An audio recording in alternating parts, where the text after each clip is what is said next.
Balita mula sa Hollywood, may bagong role sa kanyang buhay ang sikat na Hollywood action star na si Denzel Washington.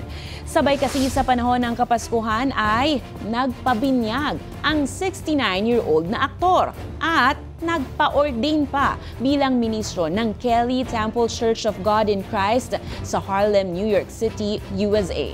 Emosyonal ang bida ng The Equalizer sa seremonya na hudyat ng bagong yugto ng kanyang pananampalataya.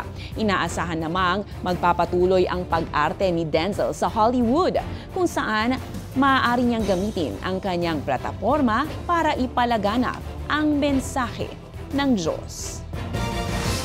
Sa aming pagbabalik, mga celebrities, may early Christmas celebrations na! At ano-ano nga ba ang hiling ng ating mga ka-A to Z para makumpleto ang nalalapit na Pasko?